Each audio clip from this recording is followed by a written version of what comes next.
बेहिसाब बारिश और ओले गिरने की वजह से जम्मू कश्मीर के कई जिलों में भारी नुकसान हुआ।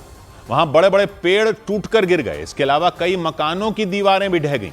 देर रात जम्मू कश्मीर के राजौरी में अचानक मौसम बदल गया, जिसके बाद वहां तूफानी हवाएं चली और जोरदार बारिश हुई और उसकी वजह से जगह जगह पेड़ गिरे नजर आए। पेड़ गिरने से कई रास्ते बंद हो गए। ऐसे में लोगों को आने जाने में परेशानी हुई। वहीं कई गाड़ियों को भारी नुकसान हुआ। रात के वक्त लोगों ने अपनी गाड़ियों को उन पेड़ों के नीचे खड़ा कर दिया था। ऐसे में जब वहां तेज हवाएं चलीं तो वो पेड़ उन गाड़ियों के ऊपर गिर गए। हालांकि गनीमत ये रही कि उन गाड़ियों में कोई मौजूद नहीं था। इसके अलावा वहां के कई मकान भी इसकी चपेट में आ गए। कई मकानों की छत टूटकर गिर गई तो कई मकानों की दीवारें ढह गईं। और ऐसा ही हाल जम्मू कश्मीर के रामबन में हुआ। वहां भी तेज हवाओं और जोरदार बारिश से हालात बिगड़ गए।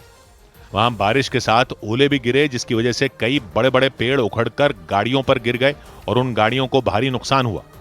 तूफान आने की वजह से पेड़ गिर के दीवार टूट कर पेड़ सीधा जो मेरी गाड़ी के ऊपर गिरकर तो गाड़ी जो है टोटल लॉस हो गई। जम्मू कश्मीर के कई इलाकों में देर रात अचानक मौसम बदल गया, जिसके बाद कई इलाकों में बारिश हुई और कई इलाकों में तो ओले तक गिर गए।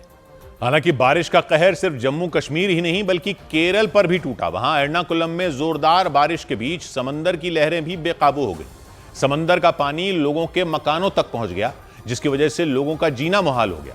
केरल में इस बार मानसून तय वक्त से बहुत पहले आ गया और मानसून के आते ही वहां बेहिसाब बारिश भी शुरू हो गई और उसकी वजह से वहां हालात इतने खराब हो गए कि लोगों के मकान डूब गए।